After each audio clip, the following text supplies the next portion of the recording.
certainly the question about vulnerability and the idea that the Russian territory can be attacked and can be sort of occupied is really particularly relevant.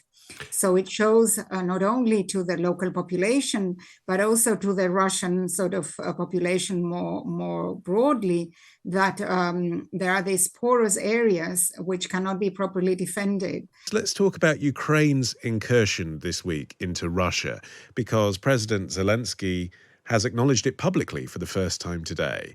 And Russia has evacuated tens of thousands of citizens because Ukrainian troops have advanced up to 30 kilometers inside Russia now. In Guevo, a village about 3 kilometers inside Russia, soldiers filmed themselves removing the Russian flag from an administrative building. I've been speaking this evening to Dr Domitilla Sagramoso, senior lecturer at the Department of War Studies at King's College London.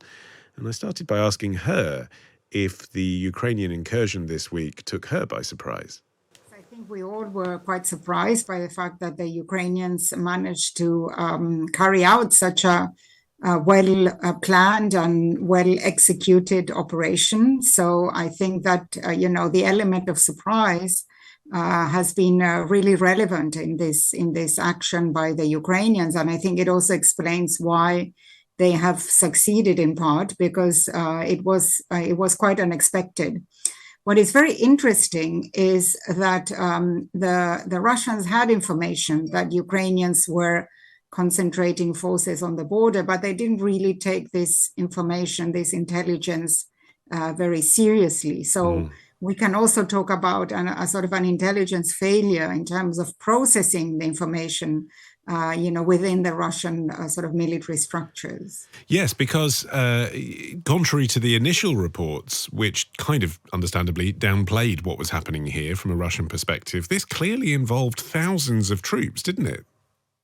Yes, I mean, we're talking maybe about, 2-3 groups of around 2,000 troops or more. So I think there are estimates around 6,000 troops. But I think we need to be a bit cautious in terms of numbers. The Ukrainians haven't really released much information.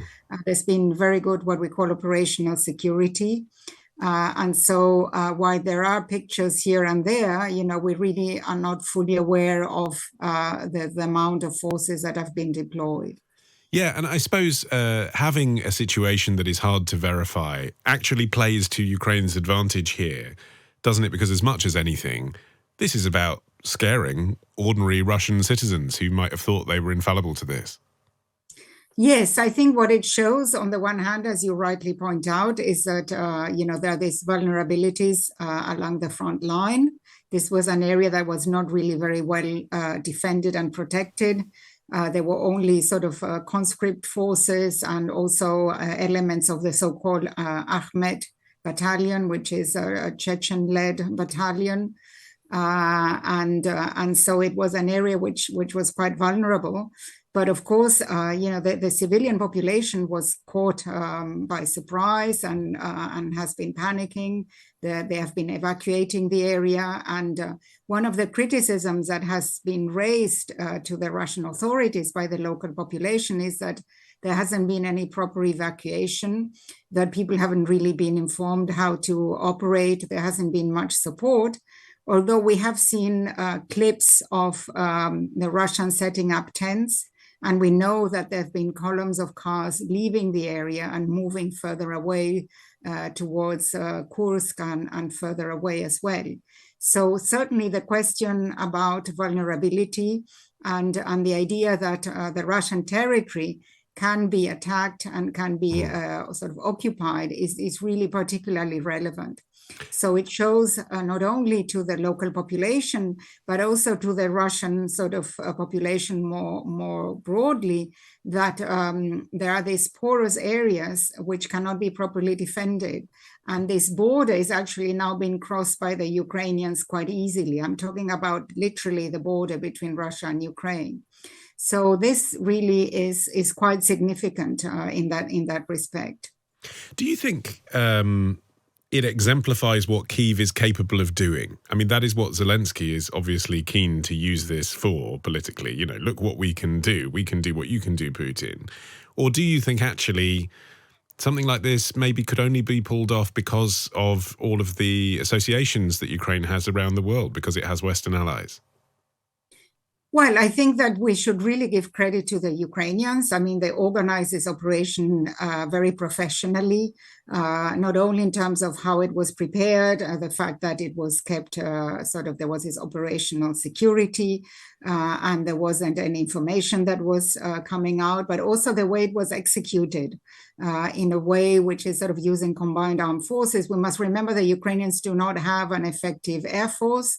So they were operating, with systems of air defense, which are more rudimentary to what sort of NATO member states would be utilizing. So this really shows that they have very good capabilities of organizing and executing operations, also in terms, for example, of challenging or neutralizing the enemy's control and communication systems, utilizing electronic warfare, penetrating the communication system, neutralizing it, also apparently deploying and setting up many areas with mines so as to make it harder for reinforcements to arrive.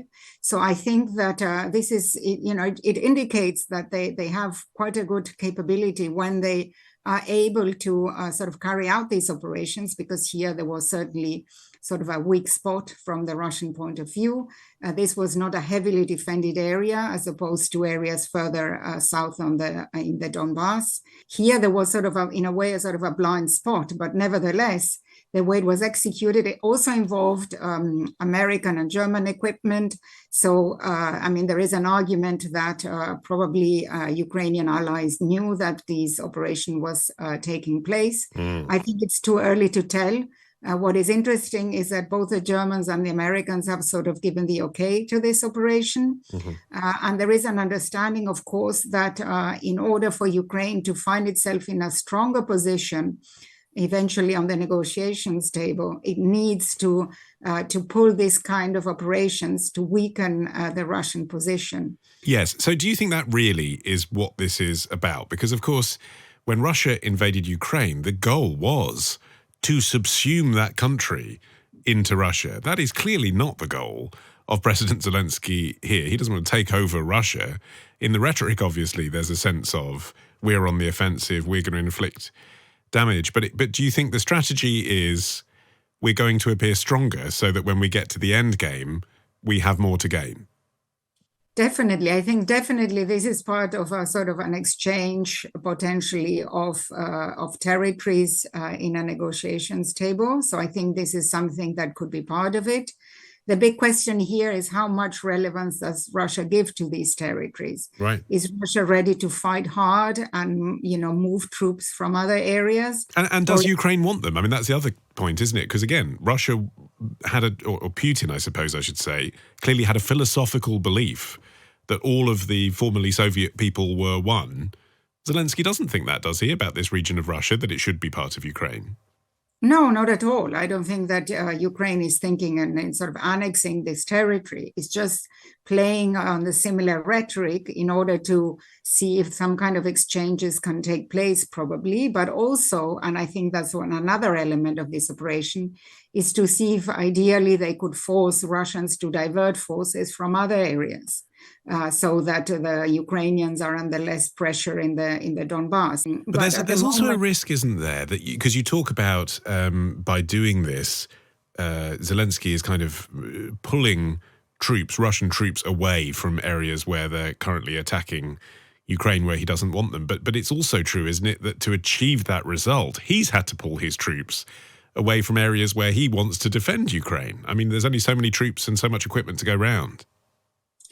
That's an interesting point, because actually the brigades that were utilized for this operation, from what I am reading, and again, I want to highlight that the information now is quite scattered, seem to have been already deployed in that area. So they were not forces that were deployed in the Donbass and were moved. These were forces that were there to protect the region of Sumy. Remember that the Russians had carried out an important operation on the borders south of Belgorod to the north of Kharkiv.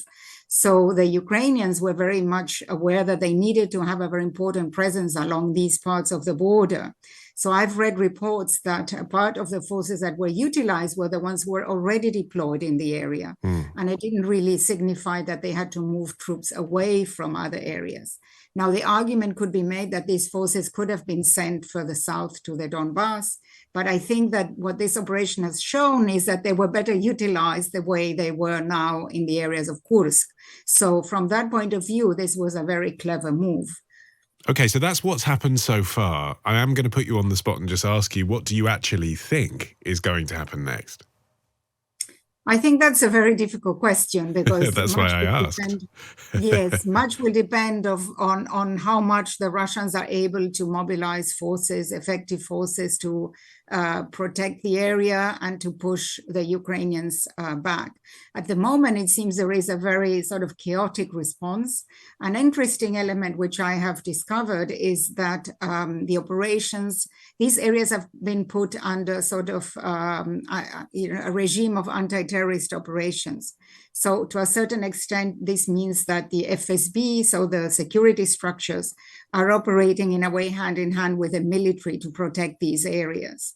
So also here we have problems around the chain of command. So who's going to really be running this operation of counterattack?